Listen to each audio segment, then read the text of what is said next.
the commencing of this sacred month, the holy month of Rajab, the month in which it is considered to be a preparation in exercising our spirit, in preparing ourselves for the holy month of Ramadan. And also the 1st of Rajab, which coincides with the birthday anniversary of our 5th Imam, Imam Muhammad al-Baqir alayhi salam. Allahumma salli ala Muhammad.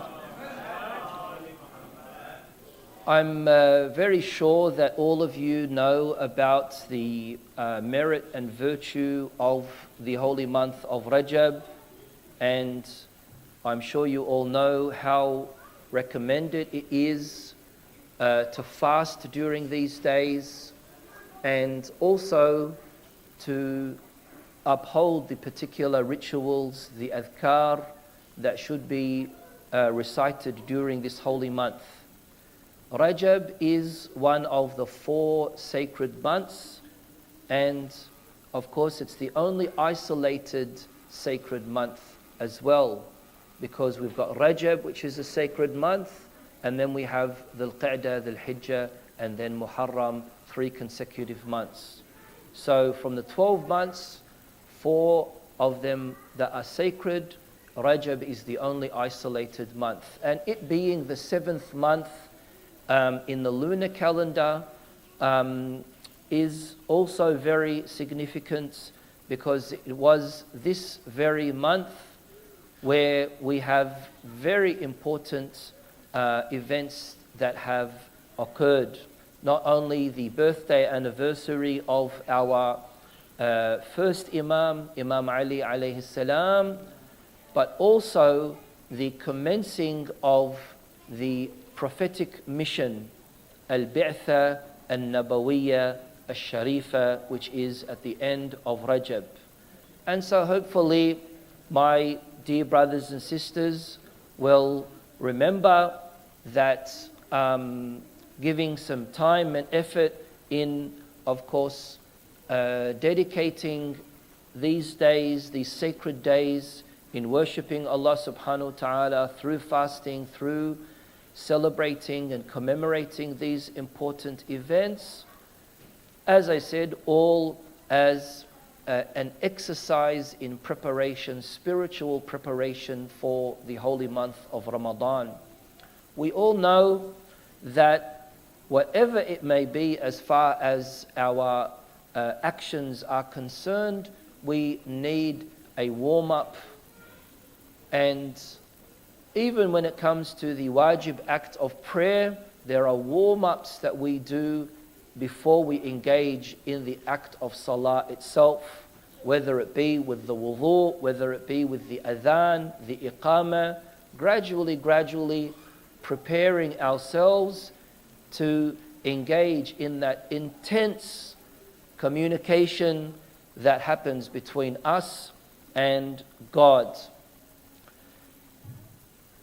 Imam Muhammad al-Baqir alayhi salam is, like our other Imams, someone who we are able to be inspired by and learn from, and I would like to share some of the important highlights in the life of Imam al-Baqir, so that we will be able to benefit from this inspirational great person, and also try to implement some of his teachings in our practical life. Ultimately, one of the objectives and goals that we have in bringing ourselves to these gatherings is to learn, to reflect, to benefit, to implement. Otherwise, rituals that are performed with a very superficial, shallow understanding will not delve deep into the heart, will not penetrate the soul, and won't have an impact on our lives in changing our direction towards the better, towards the best. And that's why we must benefit from these kind of opportunities and make sure that we somehow are able to develop and further develop ourselves towards what it is that we anticipate in achieving, and that is, inshallah, a level of kamal. Man sawa yawmah fahuwa maghbun. One whose 2 days are equal, one whose 2 days are the same, they have deceived themselves. Where in the beginning of the year, I'm sure many of you have pledged yourselves to some New Year resolution, whether it be gaining more knowledge, whether it be getting married, whether it be, like me, losing weight, whatever it may be, something that you want to accomplish and achieve is accomplishable and achievable if you put your mind to it. But most importantly, how are we able to do something within this year ahead of us? May God give you all a long life for you to be able to reflect at the end of the year and say, Alhamdulillah, I was able to rid myself of this radhila, of this vice. I was able to go forward in performing this particular act of worship. I have now habituated myself in praying this prayer or in reciting this dua. I have now got rid of certain bad habits that I previously was struggling to overcome. Where do we get this power and strength and, of course, inspiration from? No one other than, of course, Allah, the Quran, and Ahlul Bayt alayhim as-salam. So it's these kind of opportunities that we have that we need to ponder on, reflect on, and hopefully benefit from. Imam Muhammad al-Baqir alayhi salam was born on the 1st of Rajab in the year 57 after Hijrah, and he was martyred in the year 114 after Hijrah. He was born in Al-Madinah al-Munawwara and he was martyred in Al-Madinah al-Munawwara. On the 7th of Dhul Hijjah, he was martyred. Imam Muhammad al-Baqir, similar to his father Imam Ali as-Sajjad, and similar to the Imams after him, they found it very, very difficult for them to locate themselves in the place that their great-grandfather, Imam Ali alayhi salam, had allocated as his capital, which was, of course, Kufa. And, of course, Imam Ali, when establishing Kufa as the capital of the Muslim Ummah, there was a lot of motives for that as well. And it stayed pretty much officially as the capital of the Shi'i Ummah. And as you know, with the return of our awaited Savior, Sahibul Asri wal Zaman, Ajjalallah Ta'ala Farajuhu Sharif, Allahumma salli ala Muhammad, it will also be his capital as well.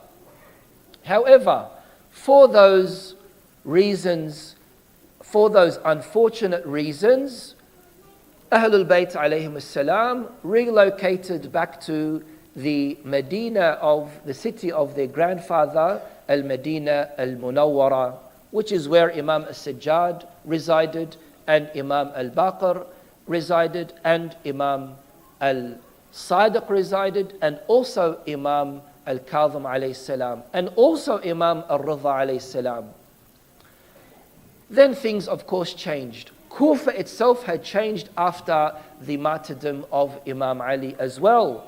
Kufa became a hub for a lot of very unorthodox, very peculiar, very wrong, mischievous people, and also wrong and batil ideologies as well.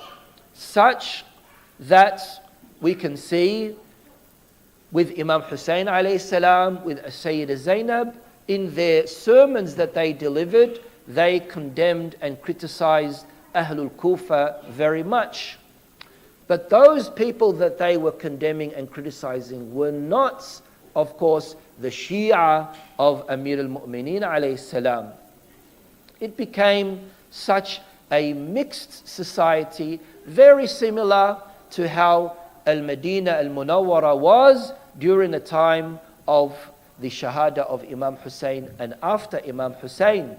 Medina al-Munawwara became so bad after Karbala that it was a place where they would export singers and dancers and Ahlul Fasad, which is exactly why one of the things that happened during the time of Imam Muhammad al-Baqir was the battle, the waqi'ah of Al-Harra, where at the time the people of Medina were fed up of what was happening with the fasad and corruption in Al-Madinah al-Munawwara, desecrating the qadasa, the sanctity of this holy city. They revolted, and of course, to suppress this, Bani Umayyah countered that by a massacre, by shedding blood, such that according to what historians have said,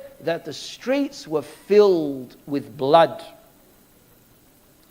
Imam Muhammad al-Baqir alayhi salam is the first Imam whose lineage from both sides go back to Rasulullah sallallahu alayhi wa alihi, because his mother was Fatimah, the daughter of Imam Hassan al-Mujtaba alayhi salam.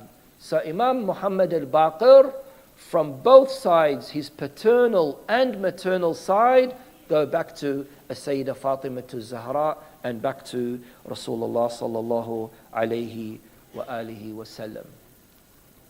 Another very important aspect of Imam Muhammad al-Baqir was that he lived through 7 to 8 of the Umayyad Khulafa.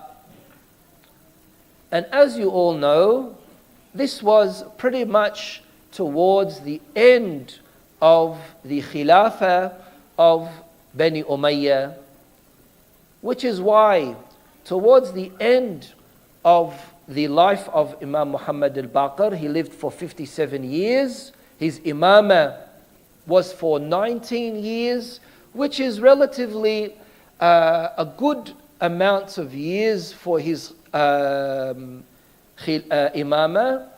There were other imams that had longer imamas, longer times of imamah, but for Imam Muhammad al-Baqir and the 90 years, which was relatively good, this was when the grip of Bani Umayyah and control over the Muslim Ummah was gradually weakening. Among the people among the Khulafa that reigned and ruled over the Muslim Ummah at that time, and I'm mentioning these names because they are important for us to know, and of course some of the very important points that I would like to share with that as well. One of them was Walid ibn Abdul Malik, and then Sulaiman ibn Abdul Malik. Then we have Umar ibn Abdul Aziz. All of them were evil, all of them were cruel, but Umar ibn Abdul Aziz was less crueler than the others. Umar ibn Abdul Aziz had stopped the sunnah initiated by Muawiyah of cursing Imam Ali alayhi salam.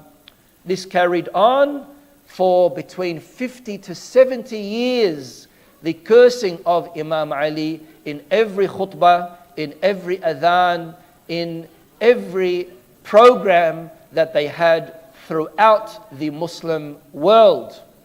It is said that up to 30,000 mosques, as historians say, in the Muslim Ummah, all at once were simultaneously cursing Imam Ali alayhi salam. And it was Umar ibn Abdul Aziz who had stopped that. Umar ibn Abdul Aziz had also stopped the era of Man'ul Hadith.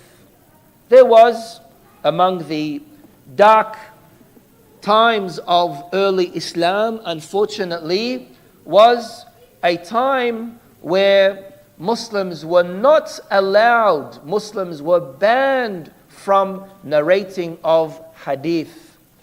The pretense, the excuse to this was that we don't want prophetic words to be mixed with the Holy Quran. And therefore, no one is allowed to be mentioning or narrating any hadith. This is, of course, called the time of Man'ul Hadith, the era of prohibition of hadith. Our understanding was that they tried, Bani Umayyah tried as much as they could to regulate and control what it is that is being narrated, so that they are able to keep away and avoid the narrations that narrate and mention the merit, the fada'il, the virtues of Ahlul Bayt alayhimus salam. It was Umar ibn Abdul Aziz who stopped this era and allowed people to freely narrate narrations. We know that during this time of Bani Umayyah, narrating something from Imam Ali alayhi salam would end one up in not only persecution or torture, but even being killed. And that's why even in Al-Bukhari and Muslim, there are certain narrations that are narrated by someone who is referred to as Abu Zainab. And of course that is Imam Ali alayhi salam, out of fear that they would be narrating something from Imam Ali, so they referred to him in the kunya of Abu Zainab. Of course, a lot can be said about why it is that they found it so difficult to be mentioning a hadith from Ahlul Bayt alayhim salam. But again, that's another subject. In all of Bukhari and Muslim, there's only one hadith narrated from Sayyida Fatima Zahra alayhi salam. Compare that to literally over 2,000 hadiths narrated by one of the wives of the Holy Prophets. Then, after Umar ibn Abdul Aziz is Yazid ibn Abdul Malik, then Hisham ibn Abdul Malik ibn Marwan. Hisham ibn Abdul Malik was indeed a very mean and cruel person, insecure, especially in the fame and popularity that Ahlul Bayt had, that Imam Muhammad al-Baqir had, even though he wasn't after any fame or popularity. But people just loved them. People just wanted to interact with them. And they found this very, very difficult to deal with, which is why they persecuted not only the Imams, but also the followers of the Imams. They were indeed very jealous of the popularity and the respect that people had to the descendants of Imam Ali, and therefore they had no choice other than to eliminate this threat, which is why Imam Muhammad al-Baqir, like his father and also his children, the same, were poisoned. One of the things that is important to mention in regards to Imam Muhammad al-Baqir, sallu ala Muhammad wa ali Muhammad,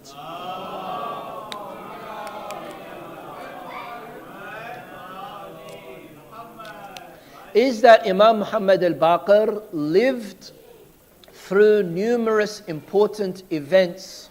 One of them was the Battle of Karbala.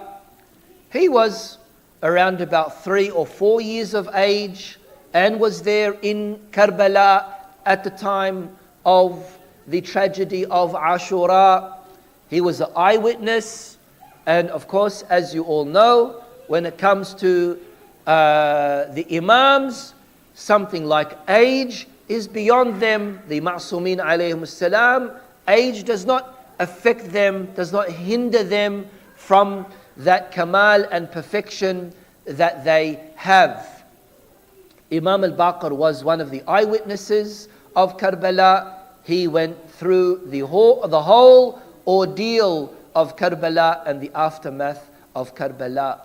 Another thing that Imam al-Baqir had went through was the different uprisings and revolutions that the Muslims in general and the Shia in particular had against the ruling government of the time. And they were the uprising of the Tawabin, the uprising of Al-Mukhtar, the uprising of Ibn Zubayr as well. These uprisings, all of them occurred during the time of Imam al-Baqir alayhi salam. His son as well, Al-Shaheed Zaid, led an uprising. I already mentioned that Waqi'at al-Harra also occurred during the time of Imam Muhammad al-Baqir. On the topic of Al-Shaheed Zaid, this time is when we can see the first schism, the first division, theological division happening among the Shia, where for the first time those who still classified themselves as Shia. What does a Shi'i mean? What is the classification or the definition of a Shi'i? It means one who believes in the superiority and khilafah of Imam Ali alayhi salam immediately after the Holy Prophets. One who believes this is considered to be a Shi'i. And then of course, the second side of that is what type of Shi'i is that, which is of course another issue. But in general, that is the primary definition of what a Shi'i is. What happened was that during the time of Imam Zain al-Abidin alayhi salam, him being in Al-Madinah al-Munawwara, his son, Al-Shaheed Zaid, who we believe is a noble person, a righteous person, a follower of Ahlul Bayt, devoted to his father, was not munharif or deviant in any way whatsoever. He found it upon himself to take the responsibility to seek revenge and fight against the oppression that was happening during his time. And he led an uprising. He did this by moving to Kufa to recruit an army.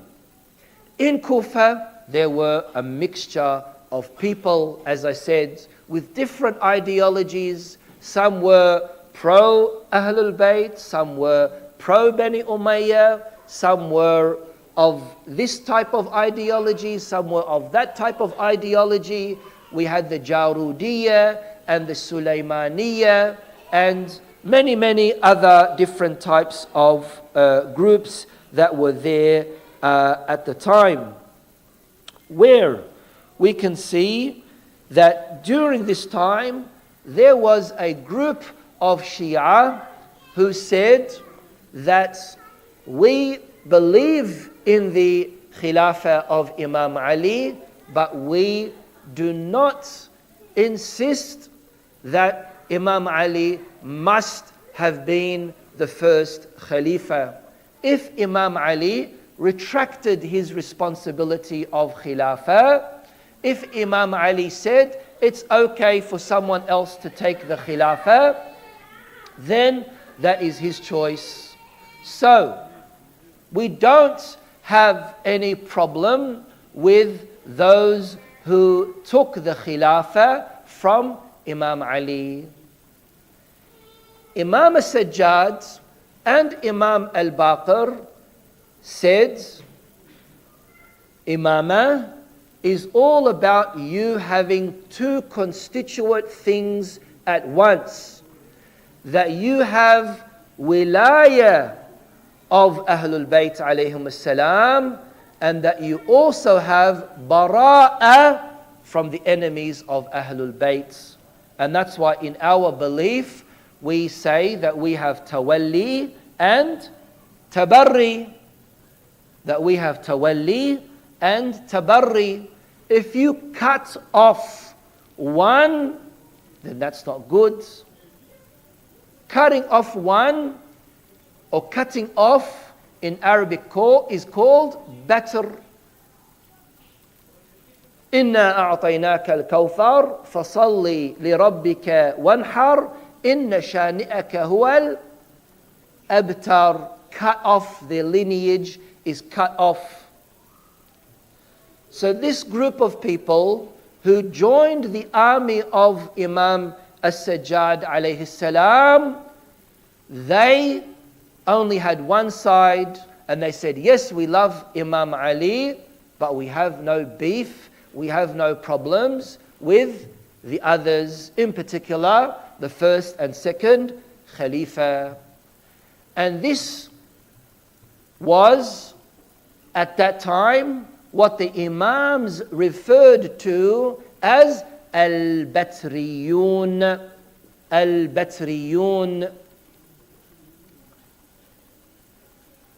This is a common word used nowadays, of course. What does a Batri mean? And in the technical meaning, as A'immatu Ahlul Bayt alayhim salam have used, it means one who has tawalli but does not have tabarri. Which is why many of the ahadith of Ahlul Bayt say that if you say that I am okay with this side, the Imams, and I find it very difficult to distance myself or curse or il'an the other side, Ahlul Bayt alayhim salam refer to these kind of people who don't have bara'ah as Batriyun. This group of people who joined al-Shaheed Zaid created a lot of instability in the army of al-Shaheed Zaid, which is why his uprising, like the others, failed. Yes, they achieved certain things which were very good. They did bring happiness to our Imams, whether it be Al-Mukhtar or Al-Tawabin or the Qiyam of al-Shaheed Zaid, but it didn't reach the ultimate goals that they wanted, which was to break the Khilafah of Bani Umayyah. This same group, when al-Shaheed Zaid was martyred, they rejected the, after Imam al-Sajjad alayhi salam and the martyrdom of al-Shaheed Zaid, they rejected the imamah of Imam Muhammad al-Baqir. This was the first division that happened among the Shia. And this group, of course, are referred to as the Zaydi sect, which predominantly live in Yemen. One of the aqidas of the Zaydis is that they are Shia, of course, because they believe in the superiority of Imam Ali, but they also believe in the legitimacy of the first and second Khalifa as well. So in their aqidah, they are Shia, but Shia wilaya, not Shia bara'a, number one. And number two, they also, in their fiqh, because they don't accept the expansion of what occurred during Al-Imamain Al-Baqirain, Al-Imamain Al-Sadiqain, Imam Muhammad Al-Imam Al-Baqir and Imam Ja'far Al-Sadiq alayhi salam, they turn towards Sunni fiqh. So in Aqidah, they are Shi'i with, of course, some issues. In Furu' al-Din, in fiqh, they are completely Sunni as well, the Zaydis. This created a lot of problems for Imam Muhammad al-Baqir.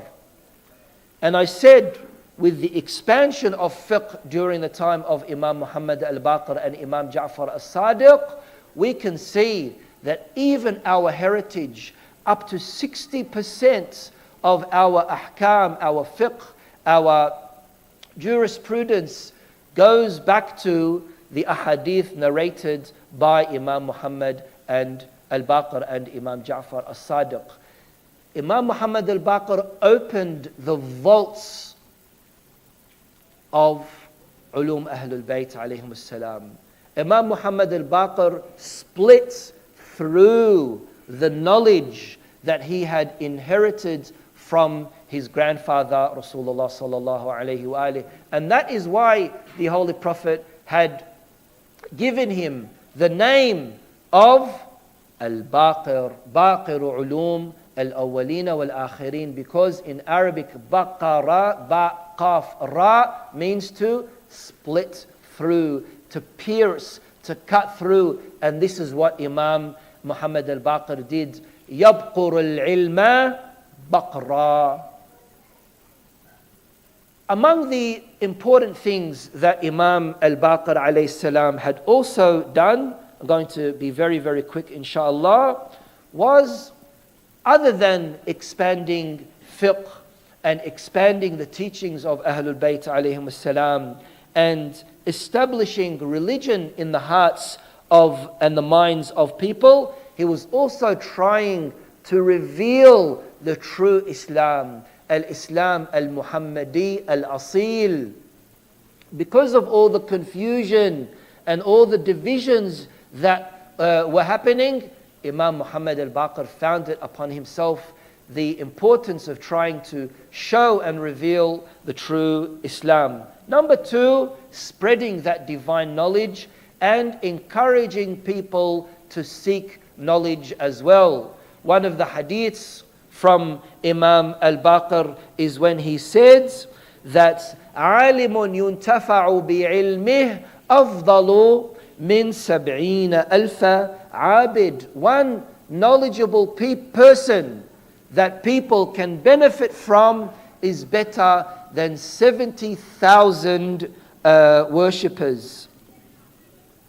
The third very important point was how he was teaching, disciplining the Shia in, number one, not joining the camp of Bani Umayyah, not deviating away from the path of al-madhhab al-Shi'i al-Ithna Ashari, educating them, strengthening them. Don't be tempted with money or with a maqam or with post and go the wrong direction. No, stay strong in your aqeedah, and also explaining to them, showing them the ways of how they can stay alive in the persecution that was happening against the Shia perpetrated by Bani Umayyah. I'd like to finish off with sharing a hadith from Imam Baqir alayhi salam on the merits and virtue of seeking of knowledge. قال الإمام الباقر سلام الله عليه إذا جلست إلى عالم, if you are sitting in the presence of a alim, فكن على أن تسمع أحرص منك على أن تقول, then try to be someone who listens more than wanting to speak. وتعلم حسن الاستماع. Imam Muhammad al-Baqir here is teaching us the adab, the etiquette of knowledge and seeking knowledge. Learn, he says, learn how to pay good attention. وَتَعَلَّمْ حُسْنَ الْإِسْتِمَاعِ. Of course, with our ulama, their duty, their role is not only to share knowledge and convey knowledge. Our ulama, their duty is also to teach us akhlaq and suluk and behavior and etiquette as well, which is why it is so recommended to interact and have and mujalasa of ulama. وَتَعَلَّمْ حُسْنَ الْإِسْتِمَاعِ كَمَا تَتَعَلَّمْ حُسْنَ الْقَوْلِ. Learn how to pay good attention as well as learning how to speak and express yourself also in a good way. وَلَا تَقْطَعْ عَلَى أَحَدٍ حَدِيثَهُ. And never interrupt someone when they are talking. وَلَا تَقْطَعْ عَلَى أَحَدٍ حَدِيثَهُ. Never interrupt someone when they are talking. أسعد الله أيامنا وأيامكم. رزقنا الله وإياكم زيارة الإمام الباقر. He was buried, of course, as you all know, in Jannatul Baqir. May Allah subhanahu wa ta'ala grant us the tawfiq of doing ziyarah of Al-Medina Al-Munawwara and Jannatul Baqir and A'immatul Baqir in this dunya, and to receive his shafa'ah in al-akhirah. Wa akhiru da'wana an alhamdulillahi rabbil alameen. والصلاة والسلام على سيدنا محمد وآله الطاهرين.